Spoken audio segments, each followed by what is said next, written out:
Here's the truth. Not every restaurant brand needs the same technology. And more importantly, not every brand needs the same technology right now. But when leaders are short on time and resources, we start copycatting.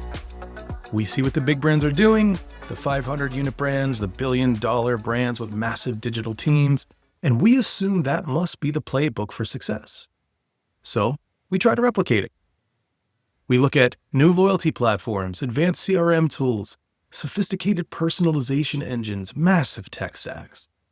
And then 6 months later, the whole thing is either barely used, has failed out, and a lot of people are really pissed. Why? Because technology isn't just about the tool. It's about the reality inside your organization.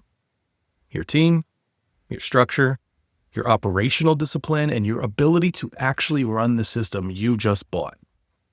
The best technology in the world will fail inside of the wrong organization or an organization set up poorly. Here are some considerations to really think about this. First, consider your team. Before you buy any new platform, ask a brutally honest question.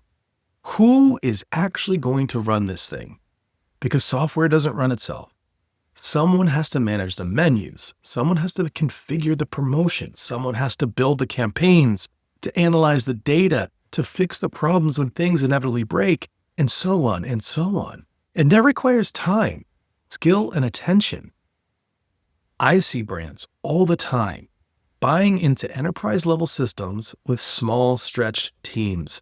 And I just shake my head because I know what's going to happen. A brand with 20 locations buys a complex CRM platform built for a 500-unit system. It looks incredible in the demo. It has segmentation, automation, personalization, AI recommendations, list goes on. But inside the company, there's a marketing director and maybe a coordinator. Now suddenly, that team is responsible for the loyalty programs, the email campaigns, SMS marketing, paid media, website updates, menu changes, vendor coordination, campaign reporting, customer support issues, so on and so on and so on. That's not a marketing department. That's a bunch of people in survival mode scrambling to make it work. Complex systems require real human capacity. Without it, the technology sits idle, or worse, it creates chaos. Second consideration for you to think about is vendor overload for these teams. This one is especially dangerous for marketing teams because modern restaurant marketing stacks look something like this.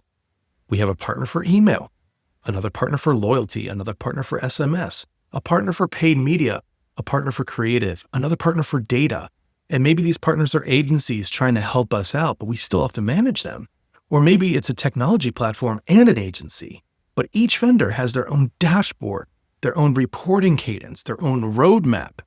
Every relationship requires management, and management takes time. Every platform requires attention, which takes time, and every campaign requires coordination, which takes time.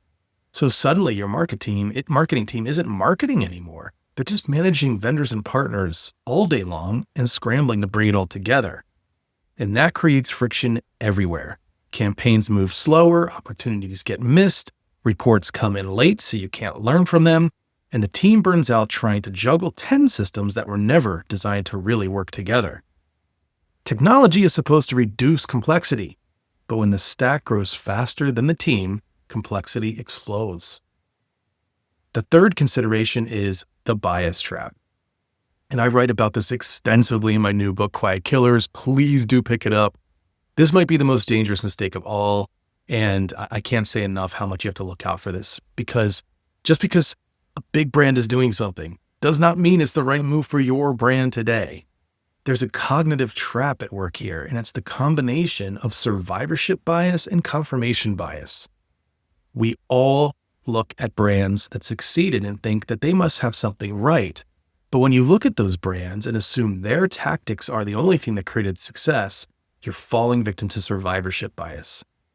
And then once you start to search for evidence just to justify the copying of that, now you're in confirmation bias and we're missing the context. A 1,000-unit brand can support massive tech complexity because they have entire digital teams, dedicated CRM managers, in-house analytics, enterprise budgets. They have the people to make it work. When a 20-unit brand tries to replicate that stack, it often collapses under its own weight. Not because the technology is bad or the people are bad, but because the timing and the resources are off.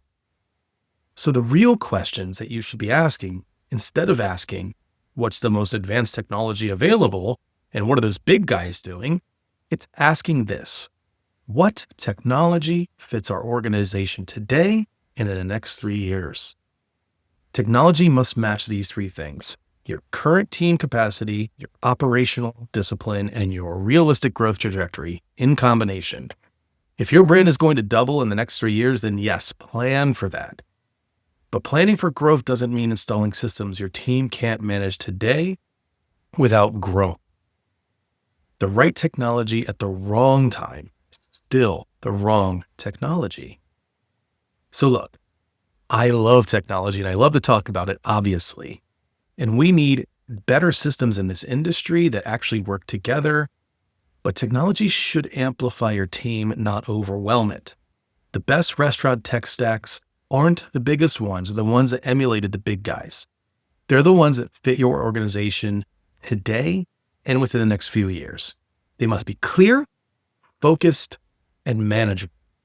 Because when the systems match the team, execution gets easier, momentum builds, and the brand can actually charge ahead. And that is the goal. Not more tech for the sake of it, but better alignment between the tech and the reality of your organization. Get that right, and you're going to succeed for sure. As always, I would love to hear your feedback. I'd love to hear what you're struggling with and how you're overcoming it. Please do put that in the comments. Rate this highly if you could, 5 stars on Spotify and YouTube. And please plus this up on LinkedIn. All those things really help us out a lot. And do pick up a copy of Quiet Killers. Don't be the only one in the industry that hasn't read it. You're going to get a lot of value out of that book, because I don't just unpack the quiet killers themselves, but how to break through them and prevent your organization from succumbing to failure as a result. As always, until next time, cheers.